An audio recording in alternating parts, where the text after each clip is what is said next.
this, like that, like this, like that, like this, like that.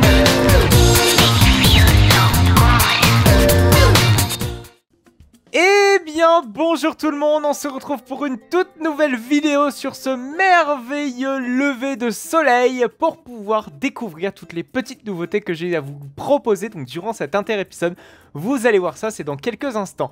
Mais j'aimerais vous parler vraiment de ce qu'on va faire dans le dur pour cette vidéo. C'est qu'on va vraiment réfléchir à l'avenir de notre parc. La semaine dernière, on avait ouvert une nouvelle attraction. Une toute nouvelle attraction, c'était les tacos. On va y revenir parce qu'il y a eu encore un petit peu de changement au niveau de la zone. Et un tout petit peu au niveau des tacos, mais ça reste vraiment très mineur face à l'ampleur des projets qui nous attendent pour la fin de cette vidéo. Donc restez jusqu'au bout, c'est vraiment très important. Comme vous le savez, il va y avoir une toute nouvelle mise à jour, je vous en avais parlé la semaine dernière, sur les plots d'expansion. Qu'est-ce que les plots d'expansion? En fait, c'est des nouveaux quartiers en fait que vous allez pouvoir débloquer de votre parc d'attractions. Donc, ni plus ni moins, les limites de notre parc actuel vont être très prochainement étendues. C'est à partir de début septembre. De mémoire, c'est un mardi ou un mercredi. Vous allez pouvoir construire en dehors des limites actuelles de votre parc. Donc ça va vraiment être très intéressant. Et forcément, si vous proposez de nouveaux plots d'expansion à Jean-Yop, déjà que ça est problématique pour lui actuellement parce qu'on est sur l'un des problèmes majeurs de notre parc, c'est-à-dire la place, et ben là, je vais vous prendre des zones thématiques absolument dingues. Donc j'ai très hâte vraiment d'avoir cette mise à jour pour pouvoir vraiment construire encore et davantage dans notre parc d'attractions. Mais avant cela, il va falloir vraiment préparer le terrain. On va construire également une nouvelle attraction dans cette vidéo, ne vous inquiétez pas. Mais parce que pour l'instant, comme vous pouvez le voir, notre parc est vraiment en entonnoir. C'est-à-dire qu'on a des allées ici, mais c'est bloqué par le marché de Noël. On a une allée, pourquoi pas, qui peut aller ici. Donc si on a un plot d'expansion ici, ça nous est bénéfique. Par contre, si on a un plot d'expansion qui est du côté de l'hypercoaster et du côté du RMC, ça va être compliqué, hein. Donc on va essayer d'anticiper tout cela et on va construire une nouvelle attraction, ne vous inquiétez pas, même un tout nouveau roller coaster dans cette vidéo. Je pense que vous l'aurez vu dans cette miniature, ça va être extrêmement drôle. Bref, je vous propose donc d'aller tout de suite droit au but, un petit peu comme les Marseillais. On va aller se diriger vers la zone suisse pour vous montrer un petit peu les petites nouveautés que j'ai fait donc depuis la dernière fois. Souvenez-vous, la dernière fois, si jamais vous n'avez pas vu la vidéo de la semaine dernière, c'était sur l'ouverture de Tacos Ride. Je vous invite vraiment à aller le voir puisque je vous raconte énormément d'anecdotes sur la construction de cette attraction. Je vous donne plein de trucs et astuces. Donc vraiment, si jamais vous n'avez pas vu la vidéo de la semaine dernière, n'hésitez surtout pas à aller la voir, c'est très important. Voilà. Alors, ce qu'il y a changé, je pense, dans la zone suisse, si jamais vous êtes très habitué à la série, vous devez sans doute le voir direct, hein, c'est ni plus ni moins les façades que vous pouvez retrouver sur la droite. Alors, c'est assez subtil, hein, très sincèrement, mais c'est surtout dans le détail sur lequel j'ai vraiment travaillé. C'est la subtilité, mais qui fait vraiment la différence. Alors vous le voyez, désormais, excite les anciennes fenêtres un petit peu dégueulasses comme on avait vraiment l'habitude de voir dans le jeu, en tout cas des anciennes versions des bâtiments que je faisais dans le jeu. Donc maintenant, place à de vraies fenêtres. Je crois que c'était l'une des dernières fenêtres qu'on pouvait retrouver un petit peu factice. Il y en a encore là, ici. Mais vous voyez que ça commence à devenir de plus en plus rare, hein. Maintenant, on fait des fenêtres réelles dans lesquelles on voit vraiment à travers. Et ça devient de plus en plus rare. Les anciennes fenêtres comme on faisait avant, je crois qu'il y en a presque plus, hein. Je crois qu'il doit en rester voilà, quelques-unes ici dans la zone suisse, peut-être dans la zone d'entrée, mais pas plus. Voilà, c'est l'objectif en tout cas de ce que je voulais faire, c'était dégager un petit peu tout cela. Ça a été fait, comme vous pouvez le voir. J'ai également un petit peu retravaillé les façades et surtout le toit, hein. Vous voyez que le toit a été retexturé. J'ai repris exactement la même texture que ce qu'on avait fait dans ce bâtiment-ci. J'ai repris également la même texture pour ce qui est du bâtiment de Rindrich Road, hein, qui est, je le rappelle, le nom du Tacos Ride. J'ai bien travaillé notre petit kiosque de nourriture. Avant, c'était un kiosque de bar à papa. Cette fois-ci, je l'ai donc changé en stand de crème glacée, donc en ice cream. J'ai mis des petites tables et des chaises. J'ai retravaillé sur tout ce bâtiment-ci, enfin sur toute cette section du bâtiment qui ne ressemblait pas à ce qu'elle est actuellement. Donc ça, c'est plutôt sympa. Alors par contre, ce qui me gêne un petit peu, c'est qu'on voit à travers les fenêtres. Et ça, je suis assez d'accord, ça pose un réel souci d'immersion, hein, ne serait-ce que quand on est à l'extérieur du parc, là on voit pas très bien. Mais en fait, regardez, bon, ici, ok, si jamais je pose un bloc comme ça l'était auparavant, ça pose pas de problème. Mais par contre, ici, vous voyez que ça bug, donc c'est pas possible. Avec les nouvelles fenêtres, on peut pas faire autrement. Il faut absolument qu'on modifie en tout cas le bâtiment qui était original, hein, je vous rappelle, c'était bloc entier de forme primitive. Avant, on ne pouvait pas les rescaler, je précise, hein. C'est pour ça que c'était fait comme ça. Le problème, c'est que si on rescale et qu'on essaie de valider, on est dans les limites du parc. Et là, là, ça pose un problème. Même le problème est un petit peu plus large, puisque si on réduit encore et qu'on se met à aller, je sais pas, à peu près la moitié, admettons, voilà, impossible de construire en dehors de la limite du parc. Et ça impose un réel souci parce que du coup on peut pas reconstruire. On peut pas construire comme ça, comme on voudrait. Et malheureusement il va falloir que je travaille à tout cela pour essayer de contrer le problème, essayer de trouver une petite astuce. Mais dès que je trouverai cette astuce, j'essaierai de vous le partager. Sans doute que ça vous est déjà arrivé vous dans votre parc. Surtout que là on joue vraiment beaucoup avec les limites. Cette section de bâtiment à la base a été construit justement pour planquer la route du parc. Ça a été un réel succès, vous voyez que c'est encore toujours présent mais d'une manière un petit peu différente. Ça a été légèrement réhabilité pour être mis au goût du jour. Sinon, c'est vrai que ça fait très longtemps que cette section de bâtiment existe. Depuis la construction du Wooden Coaster, ça c'était vraiment un chouette ajout. J'ai changé également la couleur des spots qu'on peut retrouver en sous-sol du Wooden Coaster. C'est vrai qu'on a cette tranchée là qui a été construite justement au passage du Wooden Coaster où j'ai travaillé bonne partie de la roche mais qui n'a pas été fait à gauche. J'en suis désolé mais pas le temps. Au lieu de l'avoir mis en blanc comme ça l'était auparavant, cette fois-ci, je l'ai mis en bleu. Je trouve que c'est une couleur bien plus adaptée et bien plus mystérieuse à ce qu'on a en sous-sol. Hop, les lumières vont enfin s'allumer. Ça va nous permettre d'y voir quand même un petit peu plus clair. Et d'y profiter donc de ces merveilleux petits éclairages que j'ai installés un petit peu partout dans la zone. Et regardez avec cette petite guirlande de Noël que j'adore, qui est plutôt bien fait. Et ça, j'en suis plutôt fier. Voilà, donc des petits bâtiments. Vous voyez que j'ai joué un petit peu sur la texture. C'est-à-dire que j'ai fait des choses un petit peu différentes. J'ai mis du béton, j'ai mis des cailloux ici. Après, j'ai remis du béton. Voilà. J'ai beaucoup alterné, je vous avoue, mais toujours en essayant d'utiliser les mêmes matériaux, c'est-à-dire de la pierre et du bois, très important. Et dans ce bâtiment-ci, c'est vrai qu'auparavant, on avait des toilettes. On les a fermées lors du précédent épisode. Vous voyez que désormais, tout a été ouvert. J'ai réhabilité les toilettes. Et donc, cette fois-ci, on a des beaux toilettes, donc avec des lavabos et enfin, le chiotte classique. Bon, malheureusement, il n'y avait pas la place pour faire hommes et femmes, finalement, comme ce qu'on avait du côté de notre merveilleuse zone steampunk, où on avait vraiment fait la distinction entre les deux. Là, malheureusement, il n'y avait pas la place. J'ai fait les toilettes, on va dire, mix, qui commencent à se faire chez Efteling, enfin pas mix mais des toilettes un petit peu particuliers, en tout cas qui changent de l'ordinaire, où on a de mémoire je crois que c'est homme d'un côté et le reste de l'autre, ou femme d'un côté le reste de l'autre, je sais plus, je saurais plus vous dire les distinctions, même si là il n'y a pas de distinction qui est faite, là c'est un petit peu tout le monde, voilà, c'est plus mixte. Bon, allez savoir, mais j'avais de toute façon pas la place malheureusement. Donc ça c'est fait, vous voyez que le bâtiment a bien été détaillé, c'est vrai que ce bâtiment d'ailleurs a posé énormément de problèmes, c'est-à-dire qu'il a été construit vraiment d'une manière assez bizarre, ça m'a causé énormément de soucis, donc pour pouvoir le réhabiliter, j'ai dû péter une bonne partie et reconstruire quasiment entièrement, malgré que le design vous semble très familier même. Ça posait surtout des problèmes, c'est-à-dire que je chevauchais avant certains bois, enfin certaines planches, d'ailleurs ici on le voit très bien. Regardez, si je supprime une planche, on voit que la planche, voilà, elle se chevauche avec une autre, chose que je ne faisais pas avant. Ah oui, c'est vrai que c'était des planches comme ça, ouais. C'était des bordures de toit, chose que je n'utiliserai absolument plus aujourd'hui. Mais voilà, maintenant ça a un petit peu changé, vous voyez que c'est quand même bien mieux, plus détaillé. Avant la porte n'était pas centrée, maintenant elle est correctement centrée. Il y a des belles fenêtres, des fenêtres que j'ai utilisées évidemment avec la merveilleuse fonctionnalité groupement d'objets que j'ai pu copier-coller. Ça fait gagner un temps absolument phénoménal et ça c'est quand même vachement bien, très sincèrement.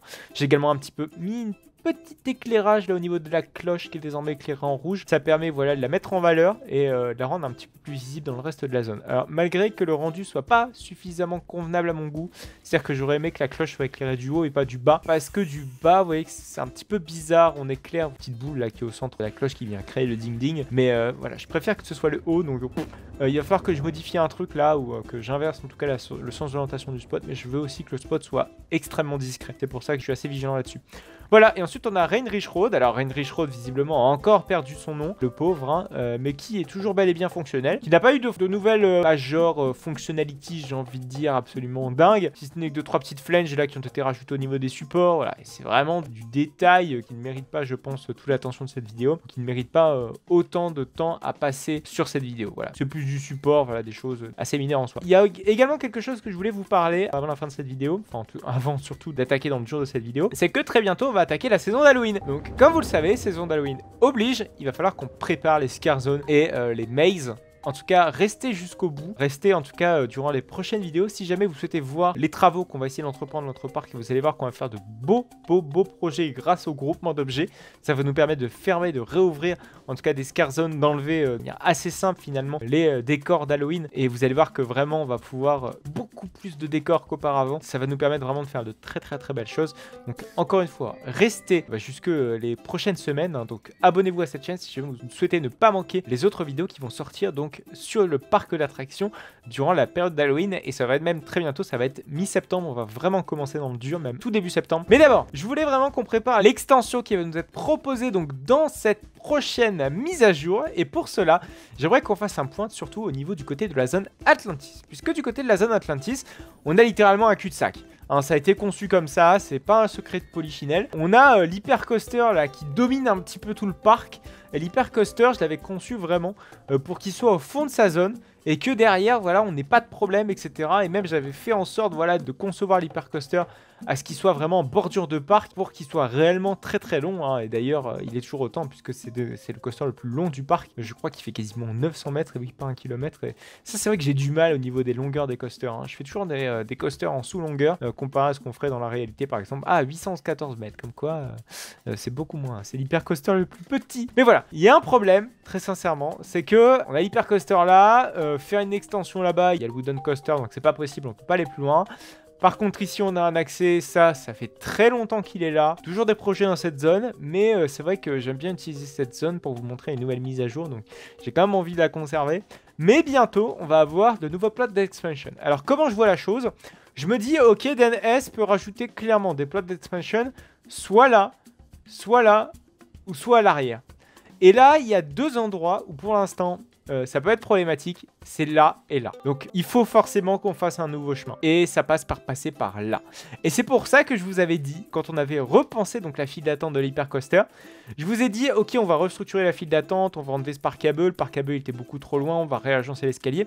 Cet escalier, avant, il allait jusque là. Et en fait, j'ai décalé l'escalier expressément, je vous l'ai dit durant cette vidéo, donc je vous ai déjà donné des pistes d'indices. La vidéo, justement, on avait restructuré cette file d'attente, donc je vous avais donné des indices. Soyez attentifs quand je vous parle dans les vidéos, parce que ça peut vraiment vous donner des beaux appels de phare pour la suite de la série. Et en fait, j'ai laissé donc cet accès pour pouvoir aller plus loin et pour pouvoir aller donc de ce côté-ci du parc et de ce côté-là. Donc pour pouvoir aller ni plus ni moins au cœur du RMC. Et donc, on va péter aujourd'hui ce mur-ci pour pouvoir y donner justement cet accès. Voilà, c'est pété. Et on pète évidemment le merveilleux petit arbre. Alors, on va aller créer donc un gros chemin qui va aller donc jusqu'au niveau de la structure du wooden coaster. Alors évidemment, il faut fermer le chemin parce que sinon nos visiteurs vont aller s'engouffrer de ce côté-ci.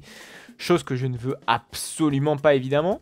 Il va falloir évidemment respecter plein de choses, hein, puisque notre zone thématique Atlantis doit avoir une zone transitoire qui va être bien faite, hein, parce que comme vous le savez, ce qui va être construit derrière le RMC sera vraiment différent en termes de thématique. Hein. On va pas aller chercher de la zone Atlantis ni de la zone Steampunk, voilà. On va vraiment créer une toute nouvelle zone thématique qu'on n'a jamais réellement exploitée dans Theme Park Tycoon 2, et ça j'ai très hâte vraiment de vous révéler le thème. Alors mais d'abord je veux juste créer quand même quelque chose d'assez propre en termes de transition, c'est-à-dire créer une palissade en bois pour laisser le suspense à nos visiteurs, et c'est-à-dire un petit peu teaser donc la nouvelle extension qui va potentiellement avoir juste derrière. Donc on va créer donc hop l'allée qui va être juste ici.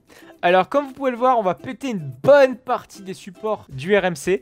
Par contre, il y a un truc dont je suis vraiment fan, c'est le rendu qu'on va avoir ici quand on va avoir de vrais guests qui vont passer à pied.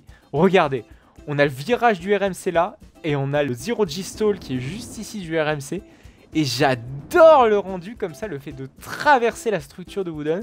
Oh, j'adore, j'aime beaucoup. Alors évidemment, il va falloir retravailler donc toute la structure, hein, puisqu'il va falloir mettre des nouveaux supports, adapter en tout cas les anciens supports du RMC pour pouvoir rendre le tout suffisamment cohérent et sympa pour éviter d'avoir de potentiels problèmes de collision. Mais je vous l'ai dit en tout début de vidéo, c'est que je veux pas laisser cette zone vierge. Je veux construire en effet une toute nouvelle attraction. Et là, vous allez vous marrer, j'ai envie de dire. Puisqu'on va construire une pomme de chez Pininfarina, bordel de merde. Qu'est-ce qu'on vient faire une pomme de chez Pininfarina dans notre parc d'attractions? C'est tout simplement en attendant. En attendant, je me dis, ok, on peut peut-être aller se construire un petit coaster à la con, là, pour les mioches. Ça va leur faire plaisir et les parents, ils seront contents. Ils pourront aller laisser leurs gosses ici et aller s'amuser sur la grosse bécane. Alors, là où on a le plus de place, je pense que c'est clairement ici. Ici, c'est vrai que j'aurais pu poser, mais c'est compliqué, je vous avoue, parce qu'on n'a pas énormément de place sur les côtés. Ah, il y a peut-être moyen quand même de se faire le petit caterpillar ici. Mais comme ça, on va pouvoir se créer un accès qui va être vraiment beaucoup plus sympa. Allez, on va se créer le petit caterpillar ici. Alors évidemment, je sais pas si je choisis le caterpillar classique ou si je choisis le dragon. Je veux juste voir le prix des deux. Ok, ici on est à 2000 et là je suppose que c'est un petit peu plus cher. Mais je pense que je vais prendre le dragon parce que ça rentre plus dans la thématique que je souhaite donner à la zone. Putain, du coup c'est vite parti les crédits. Et ça, c'est vraiment dommage. Par contre, il y a un truc dont j'ai vraiment très très peur avec ces extensions. Je vais me confier face à face, j'ai envie de dire à vous. C'est comment il va nous faire, comment dire, acheter les parcelles. J'ai ultra peur qu'il nous fasse payer en crédit. Je me dis merde, les crédits, c'est un truc récent. Ça, c'est un petit peu sa deuxième monnaie. Et j'ai peur, j'ai sincèrement peur qu'on y passe. J'espère que ça va pas être trop le cas, mais sincèrement, je suis vraiment très très peu confiant. Surtout que moi, je suis plus, enfin, ça m'arrange plus clairement de payer une extension avec de l'argent, en tout cas de l'argent Roblox, qu'avec des crédits, parce que les crédits coûtent vraiment cher. Après, s'il faut payer un nouveau pack d'extension, vous savez, en plus, avec, vous savez, les genres de DLC, par exemple les No Collision, etc., etc., vous avez un pack fait exprès pour pouvoir débloquer les plots d'expansion.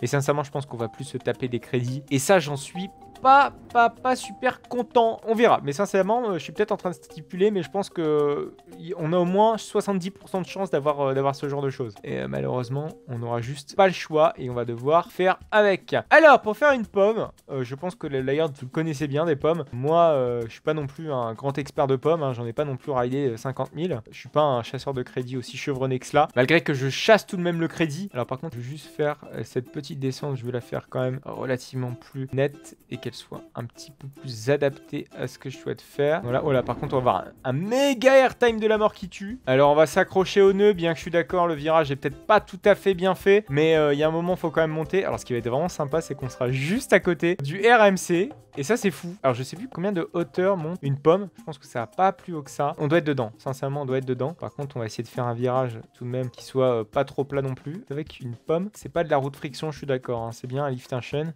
Mais bon, là, on n'a pas trop le choix. Il faut bien faire des trucs. Hein. Sinon, on s'en sort pas. Alors, on va sur le côté, évidemment. Alors, je sais plus. Je crois qu'ici, on a les petites bosses. Et oui, il faut quand même se remémorer le layout d'un Caterpillar. Et je suis d'accord, ce n'est pas évident. Surtout quand on voit la nullité de ce genre de bazar. Mais bon, visiblement, ça fait fureur chez les enfants. Alors, je sais plus si c'est des petites bosses. Combien il y en a exactement? Je pense qu'il y en a 2. Je ne dis pas de conneries. J'ai dit, je n'ai pas suffisamment raidé de pommes. Je pense qu'il y a des riders experts en pommes qui vont pouvoir me le dire. Parce que là, je n'ai clairement pas la certitude. Hop, pour moi il y en a même 3. Mais écoutez, malheureusement on n'a pas trop le choix, là faut construire. Il faut construire. Alors pareil, j'essaierai de mon côté de faire une pomme quand même relativement cohérente, parce que là pour l'instant, moi je vais vraiment faire les supports avec les supports tout simplement, les supports de la pomme. Et là pour l'instant, c'est pas très bien fait. Et en fait ce que je veux faire, c'est créer quand même un beau layout, voilà, qui soit assez cool. Enfin c'est-à-dire un layout réaliste de ce que peut proposer une pomme. Et là, pour l'instant, c'est pas trop le cas. Donc, il va falloir attendre un tout petit peu. D'ici la fois prochaine, je pense que ce sera fait. On fera les supports la fois prochaine. Mais d'ici la fois prochaine, tout du moins, le layout sera fait d'une manière peut-être un peu meilleure que ce que je suis en train de faire maintenant. Parce que là, je suis d'accord, c'est pas terrible. Bam, on va sur le côté. Oh là, par contre, le virage risque d'être un poil trop agressif. Mais ça, j'ai envie de dire, il va falloir faire avec. Hop. C'est juste en attendant. Et après, il faut remonter, je crois, d'un, histoire d'être correctement bon. Ah, c'est dingue. Putain, je suis en train de construire une pomme dans mon parc à la con, là. Mais j'ai envie de dire, les pommes, c'est tellement mythique. D'ailleurs, c'est vrai qu'on n'a jamais fait des pommes, que ce soit moi, j'en ai jamais fait dans Planet Coaster. Je crois qu'il n'y a même pas de pommes existantes dans le jeu Planet Coaster. Ça, c'est bien dommage, j'ai envie de dire, pour tous les chasseurs de crédits chevronnés. On n'a même pas l'hommage que peut rendre les jeux de parc d'attraction à ces crédits. Mais bref, c'est une blague. En plus, je crois que c'est même encore plus compact qu'une vraie pomme. Ce qui peut poser un réel souci. Mais en fait, je vais laisser quand même un accès pour ailleurs, parce que sinon ça risque de poser problème. Mais écoutez, voilà. On a fait le début d'une pomme qui a le mérite d'exister, mais qui a le mérite surtout d'être contestable, parce que là, très sincèrement, là, si je le mets en test, il va me faire des conneries, hein. Je pense qu'il va faire un rollback. Écoutez, on va regarder s'il me fait un rollback. On laisse les paramètres classiques et on va voir ça dans quelques instants. On va mettre ça en test. Putain, le lift, il est quand même rapide, hein. Je pense qu'on va essayer de réduire un petit peu le lift, parce que je vous rappelle que la chaîne dans ce genre de coaster, ça merdouille, hein. Je me souviens qu'à chaque fois que je me mets sur une pomme, le lift peine à monter le train. J'ai l'impression que c'est vraiment une constante chez n'importe quelle pomme. Je pense que c'est à peu près ça. Par contre, le train est quand même beaucoup plus long sur une pomme, hein. Mais bon, on a moins de place pour les gens, mais je pense que le train est beaucoup plus petit. Donc c'est parti, on va arriver à la drop. La first drop où tous les gosses lèvent leurs bras. C'est tellement naze. Je sais même pas si nos visiteurs de notre parc d'attractions vont réellement prêter attention. Ah là là. Bon, d'ici la fois prochaine, donc je retravaillerai ces layouts. Je ferai en sorte un petit peu de bosser les supports du RMC, hein, très sincèrement, parce que j'ai pas envie de voir ça. Et derrière, je pense que ce sera déjà pas mal. Et puis pour la prochaine fois, j'essaierai de faire les petits supports de notre Pinfari là. On les fera ensemble, ne vous inquiétez pas. Puis j'essaierai de faire 2-3 petites améliorations dans le parc, un petit peu à droite et à gauche. Je pense que ce sera tout et ce sera très bien comme ça. Voilà, par contre, oui, il y a la texture dragon que j'ai acheté. On va quand même la mettre. Moi je veux pas garder cette texture un peu dégueulasse. Ce serait quand même pas ouf. Putain, le manège doit être fermé pour ça. Ok, pas de problème. Donc je ferme le manège comme il l'appelle. Surtout que c'est un putain de coaster. Et on va sélectionner donc ce Ryskin qui est un dragon qui fait que 4 wagonnets. Non mais c'est honteux, regardez, le Zyrocar prend absolument toute la place. C'est nul, c'est nul, c'est nul. Bon bref, voilà, c'est donc la fin de cette vidéo. J'espère en tout cas qu'elle vous aura plu. Si tel est le cas, n'hésitez donc surtout pas à liker cette vidéo. Vous avez également la possibilité de vous abonner pour ne pas manquer la saison d'Halloween. Je vous l'ai teasé, sincèrement, vous allez être vraiment surpris. Merci en tout cas pour votre fidélité. Vous avez la possibilité de revoir ou voir, si jamais vous n'avez pas vu, la vidéo sur l'ouverture des Tacos Rides. C'était la semaine dernière. Le lien va s'afficher sur la droite. Il ne vous reste donc plus que quelques secondes pour pouvoir aller voir cette merveilleuse vidéo.